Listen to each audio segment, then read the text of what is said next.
Subject verb এগ্রিমেন্টের rule number 8 তোমাদের জন্য আজকে আপলোড করা হবে। সাবজেক্ট ভার্ব এগ্রিমেন্টের অলরেডি 7টা রুল আপলোড করা হয়েছে। আজকে রুল নাম্বার 8 ডিসকাস করা হবে। রুল নাম্বার 8-এ বলা হয়েছে, ভালো করে দেখো, তোমরা 7টা রুল ভালো করে বুঝতে পেরেছো কিনা, তোমাদের কনসেপ্ট ক্লিয়ার হয়েছে কিনা, নাকি আমার শুধু গড়গড় করে বলাই হচ্ছে, তোমরা অবশ্যই আমাকে জানিও। আর ভালো করে ক্লিয়ারলি বুঝতে পারছো কিনা অবশ্যই কমেন্টে ইয়েস ক্লিয়ার বা নট ক্লিয়ার এইগুলো বলে আমাকে জানাতে পারো যে তোমাদের কতটা কনসেপ্ট ক্লিয়ার হলো। আমি তাহলে বুঝতে পারবো, আর আমার পড়াতেও কোনো দ্বিধা হবে না, আর আমি ডিমোটিভেটেডও হব না যে আমি পড়াচ্ছি তো হয়তো কোনো রিডার্স নেই বা আমার সাথে কেউ রিমাইন্ড করছে না। আমি যেহেতু বলেছিলাম যে ডেইলি রিমাইন্ডার হিসেবে করব, ওই হিসেবে তোমাদের রোজ একটা করে ক্লাস অন্তত আপলোড করা হবে। আজকে রুল নাম্বার 8 ডিসকাস করা হচ্ছে। রুল নাম্বার 8-এ বলা হয়েছে, two nouns qualified by each or every. Two nouns, দুটো নাউন কিসের দ্বারা কোয়ালিফাইড হবে? ইচ আর এভরির দ্বারা। ইভেন এমনকি, দো যদি connected by and require a singular verb. যদি ইচ এবং এভরি ছাড়াও কি হবে? কানেক্টেড বাই এন্ড দিয়েও যদি, আমি কালকেই বলেছিলাম রুল নাম্বার 7-এও বলা হয়েছিল যে এন্ড দিয়ে যদি যুক্ত হলো, তার মানে এই না, রুল নাম্বার 7-এ না, এন্ড হচ্ছে 6।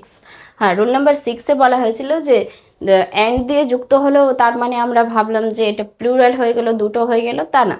সাবজেক্ট ভার্ব এগ্রিমেন্টের ক্ষেত্রে বলা হয়েছে এন্ড দিয়ে যদি কোনো বাক্য শুরু মানে জয়েন করা হয়, connected by and require a singular verb. আগে তো বলা হয়েছে দুটো নাউন যদি কিসের দ্বারা কোয়ালিফাইড হয়? ইচ অ্যান্ড এভরির দ্বারা। যদি আমরা কি জানি, ইচ মানে প্রত্যেক বা এভরি প্রত্যেক, দুটোই সেম মিনিং। ইচ আর এভরির দ্বারা যদি কোনো সেন্টেন্স কানেক্ট হয় তাহলে সিঙ্গুলার ভার্ব হবে। তা সত্ত্বেও বলেছে ইভেন এমনকি, দো যদিও, connected by and require a singular verb. কি বলেছে? যে ইচ অ্যান্ড এভরি ছাড়াও though connected by and require a singular verb and দিয়েও যদি যুক্ত হয়ে থাকে তাহলে আমাদের ভার্বটা কি হবে? সিঙ্গুলারই হবে। দেখো এক্সাম্পল দিয়ে বলা হয়েছে, every boy and every girl.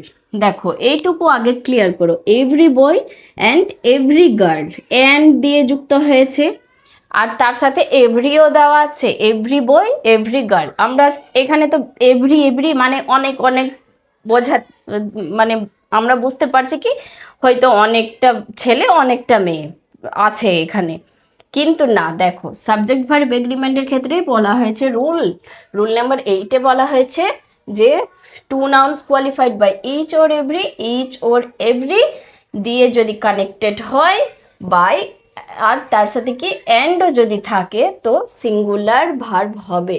তাহলে কি হবে? সিঙ্গুলার ভার্ব হবে। আর এক্সাম্পলেও দেওয়া আছে, every boy and every girl was, এখানে কি আছে? Was given a packet of sweets. কি বলেছে? প্রত্যেক মেয়ে এবং প্রত্যেক ছেলেকে কি দেওয়া হয়েছে? একটা সুইটসের প্যাকেট দেওয়া হয়েছে। তাহলে এখানে every boy and every girl. তাহলে আমরা আর কিছু লক্ষ্য করলাম না, যেহেতু আমাদের রুল নাম্বার 8-এ বলা হয়েছে যে এভরি ইচ দেখলে আমাদেরকে কি দিতে হবে? সিঙ্গুলার ভার্ব দিতে হবে। তাই আমরা এখানে আর কিছু দেখব না, আমরা চোখ বন্ধ করে এখানে সিঙ্গুলার ভার্ব দিব।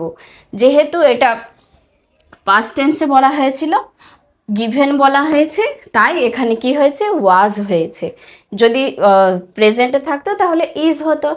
এখানে যেহেতু পাস্ট টেন্সে বলা হয়েছে তাই ওয়াজ হয়েছে।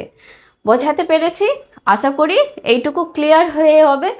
যদি তোমাদের বুঝতে কোনো দ্বিধা থাকে তাহলে অবশ্যই জানিও। আর তো তাছাড়া তোমাদের যদি কোনো কোয়েরি থাকে সেটাও অবশ্যই কমেন্টে একটা কমেন্টের মধ্যে বলে দিও যে তোমাদের কোনো কোয়েরি আছে।